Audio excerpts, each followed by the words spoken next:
سال ڈیڑھ سال بعد مجھے کہتا ہے میری بچی اسکول گئی 11 سال کی واپس نہیں آئی. میں نے کہا جنات سے پتہ کرو. میں نے ہاتھ سے پکڑا اور میں نے کہا اس بچی کے گناہ میں تم برابر جہنم جاؤ گے. میں نے تمہیں پہلے کہا تھا کہ ان سے کام نہ کراؤ. لا الہ الا اللہ. جنات شرپسند ہیں. امام ابو حنیفہ کہتے ہیں کہ ان کے ساتھ نکاح ناجائز.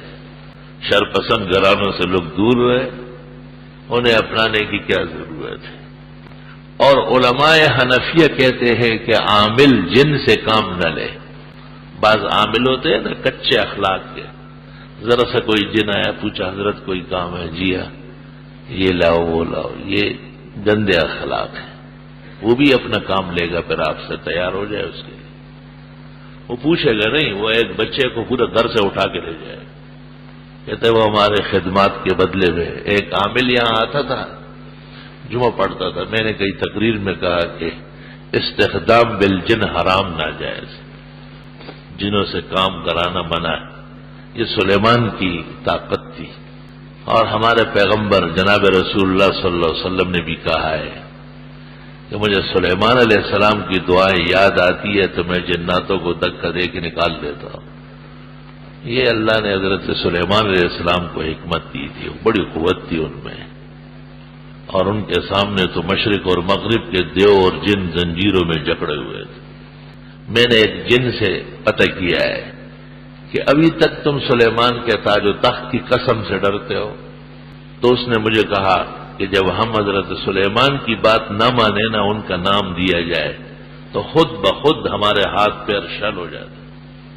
قرآن مجید میں اس کا تذکرہ ہے کہ ان کی ہڈیاں ٹوٹ جائے گی اگر سلیمان کی بات نہ مانے. ایسے اللہ نے معجزہ عطا کیا. تو ایک عامل یہاں آتا تھا، نماز جمعہ پڑھتا تھا. ایک دن مجھے کہا میں تو جنات سے آئس کریم بھی منگواتا ہوں. میں نے کہا پیسے دیتے ہو؟ کہا نہ. میں نے کہا حرام ناجائز. کبھی کہنے لگا میں تو ان سے قیمتی کپڑا منگواتا ہوں. میں نے کہا جنات کی کوئی مارکیٹ نہیں ہے، وہ یہ نہیں کپڑے والوں سے چوری کر کے لائے. مجھے کہتا ہے آپ کے علاوہ اور علماء کہتے ہی جاتے. میں نے کہا اس مسئلے میں میرے علاوہ اور لوگ نہیں جانتے، سب کا میدان نہیں ہے. سال ڈیڑھ سال بعد مجھے کہتا ہے میری بچی اسکول گئی 11 سال کی واپس نہیں آئی. میں نے کہا جنات سے پتہ کرو.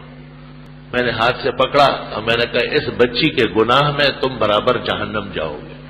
ایسی پلر کے ساتھ میں نے کہا اس پلر کے ساتھ جوڑ کے کھڑے رہو، ابھی تجھے جن نے اطلاع دیا. جنات نے کہا آپ نے ہم سے اب تک 5000 کام لیے، ہم صرف ایک بچی کو لے گئے. میں نے کہا پوری دنیا کے عاملوں کو جمع کرو، یہ واپس دے دو. میں آئندہ ممبر پر نہیں بیٹھوں گا، نہیں کر سکتے، ان میں اتنا دم خم نہیں ہے. اور اس شرط پر کہ میں نے اس کو کہا دورہ تفسیر اول سے اخیر تک پڑھو گے. اس نے کہا حدیث بھی پڑھ لوں.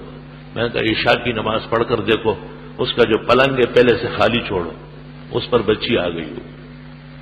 بچی آئی لیکن منہ سے گونگی ہو گئی. میں نے کہا اس کی بھی فکر نہ کرو، اللہ اس کو صحت. الحمدللہ اب شادی ہو چکی ہے بچی کی، لیکن حامل کو میں نے طائف کروایا، عمرہ کیا اور وہاں حرم میں جا کے معافی مانگی. میں نے کہا ابو حنیفہ کے خلاف کرنے والا بہت دیر تک عزت سے نہیں رہے گا. وہ عقل کا ایک امام تھا، ایمان اور حدیث کا ماہر تھا. لا الہ الا اللہ. اعوذ باللہ من الشیطان الرجیم. خدا شیطان و شیطان کے شر سے محفوظ فرما. توبہ توبہ توبہ. پورے قرآن میں یہ نہیں کہ بچو سے بچو، سام سے بچو، شیر و چیتے سے بچو، مگرمچھ سے بچو، فرمایا شیطان سے بچو. فَإِذَا قَرَأْتَ الْقُرْآنَ فَاسْتَعِذْ بِاللَّهِ مِنَ الشَّيْطَانِ الرَّجِيمِ. پوری دین اور دنیا کی خیر و عافیت پر مشتمل کتاب قرآن مجید ہے. جمیع علوم اور کمالات قرآن کے ایک لفظ اور حرف میں شامل ہے. اس کتاب سے آپ کو ہٹانے والا، اس کتاب پر اعتراض کرنے والا، اس کے علوم سے محروم کرنے والا، یہی قدیم پرانا دشمن ابلیس ہے. جب قرآن پڑھنے لگے تو آپ کہے اعوذ باللہ من الشیطان الرجیم. عجیب بات ہے کہ کھانا کھاتے وقت بسم اللہ کافی ہے، اعوذ باللہ پڑھنا سنت نہیں ہے. کوئی بھی کتاب پڑھتے ہوئے بخاری کیوں نہ ہو، ہدایہ کیوں نہ ہو، بدائع کیوں نہ ہو، بسم اللہ الرحمن الرحیم. لیکن جب قرآن کی کوئی آیت یا سورت بھی آپ پڑھیں گے تو کہو گے اعوذ باللہ من الشیطان الرجیم۔ شیطان کے تمام داو پیچ کے مقابلے میں اللہ تعالیٰ نے مسلمانوں کو جو دستاویز دیا ہے وہ قرآن مجید ہے۔ اس قرآن کی وجہ سے شیاطین شکست کھا لیتے۔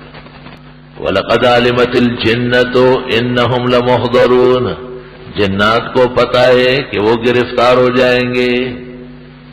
اس قرآن کے زور سے، اس کی حکمت سے، اس کی تلاوت سے، اس کی خاص محنت اور مشقت سے ایسی آیات موجود ہے کہ جن کو پڑھ لی جائے اور حکم دے دے تو جنات کے ہاتھ پیروں میں اسی وقت ہتکڑیاں اور بیڑیاں پڑ جائیں۔ فرشتے تیار کھڑے ہیں ہتکڑیاں اور بیڑیاں لے کے، کیا کرنا ہے، پکڑو اسے۔